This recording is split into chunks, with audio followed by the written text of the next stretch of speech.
Dear student, this is the fifth video related to the lesson resources and development.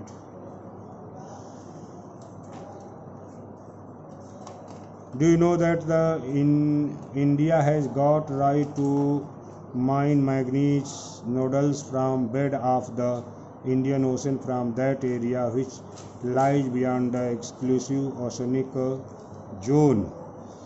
तो क्या आप जानते हैं कि भारत को यह अधिकार मिला हुआ है कि वह हिंद महासागर के समुद्री तली से 200 नॉटिकल माइल से दूर के महासागरीय क्षेत्र से दूर का स्थित महासागरीय क्षेत्र से भारत को विशेष अधिकार मिला है कि वह वहाँ के समुद्री पेड़े से मैंगनीज नूडल्स का खनन कर सकता है।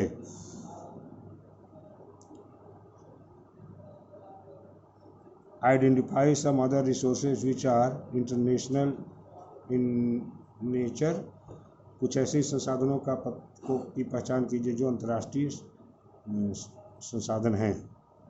अब अगला है on the basis of the status of development, विकास के स्तर के आधार पर। इसमें पहले पोटेंशियल रिसोर्सेज, यानी इनको संभावित संसाधन कहते हैं या संभाव्य संसाधन।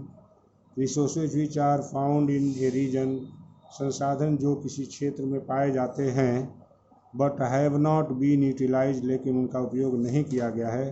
फॉर एग्जाम्पल, उदाहरण के लिए, द वेस्टर्न पार्ट्स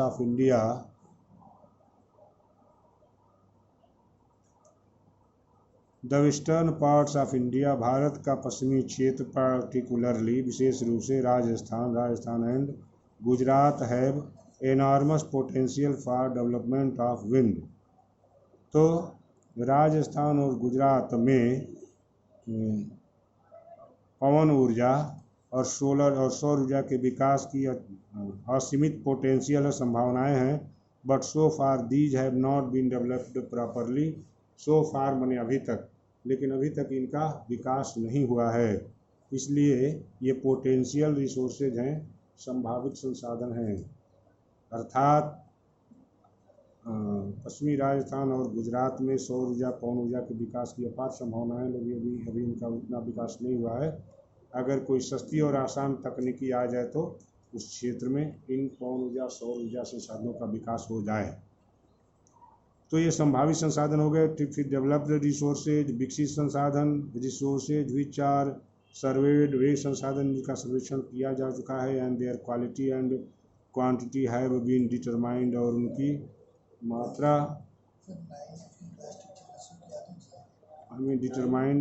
उनकी मात्रा और क्वालिटी माने गुणवत्ता निर्धारित की जा चुकी है फॉर यूटिलाइजेशन, उपयोग के लिए।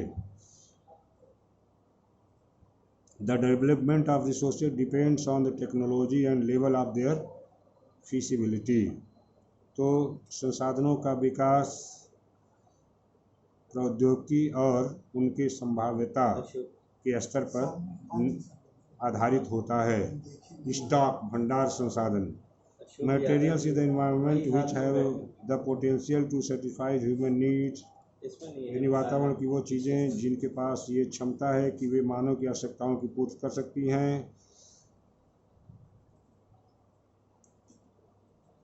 परंतु उनको बनाने के लिए मनुष्य के पास एप्रोप्रिएट यानी उचित टेक्नोलॉजी उपलब्ध नहीं है कि वह इन चीज़ों को, पर्यावरण की चीज़ों को अपनी आवश्यकता की चीज़ों में बदल सके। इसके लिए एप्रोप्रिएट टेक्नोलॉजी नहीं है।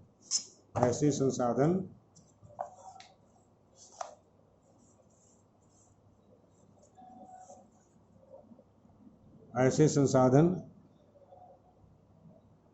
भंडार संसाधन में सम्मिलित होते हैं।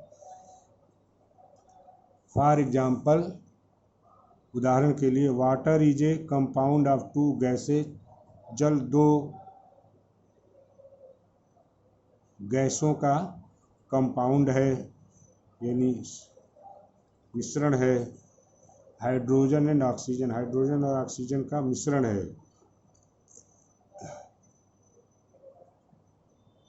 जल दो ज्वलनशील गैसों हाइड्रोजन और ऑक्सीजन का मिश्रण है।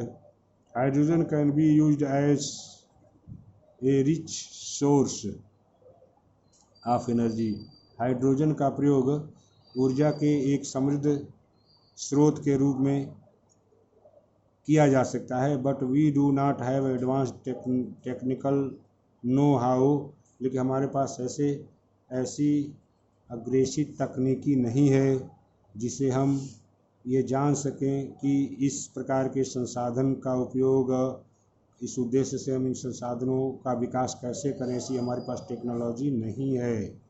इसलिए इसको स्टॉक के रूप में समझा जाता है, यानी भंडार संसाधन के रूप में इसे समझा जाता है। कोई टेक्नोलॉजी आने पर हम इसका प्रयोग कर पाएंगे, अर्थात यह खोज कि हाइड्रोजन जल, हाइड्रोजन और ऑक्सीजन का एक यौगिक है, यह खोज ही हमारे लिए भंडार संसाधन है। Reserves are the subset of stock. Reserve माने आरक्षित संसाधन, वे संसाधन जो भंडार के ही सबसेट हैं, हिस्सा हैं। Which can be put into use, जिनका प्रयोग किया जा सकता है with the help of existing technical know how, यानी वर्तमान में उपलब्ध जो तकनीकी है, प्रौद्योगिकी, उसकी सहायता से हम उससे प्रयोग कर सकते हैं। But their use has not been started, लेकिन उनका प्रयोग अभी शुरू नहीं हुआ है या उनका उपयोग बड़े सीमित पैमाने पर हो रहा है। These can be use for meeting future requirements, भविष्य की आवश्यकताओं को पूरा करने के लिए इन आरक्षित संसाधनों का प्रयोग किया जा सकता है।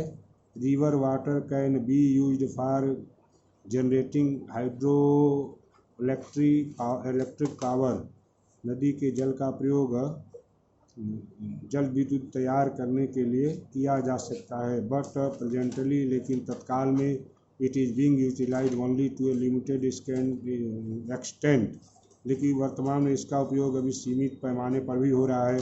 दस इस प्रकार से द वाटर इन डैम्स, बांधों में जल, फॉरेस्ट और जंगल इत्यादि, is a reserve which can be used in future, ये सभी एक आरक्षित संसाधन है जिनका हम भविष्य में उपयोग कर सकते हैं।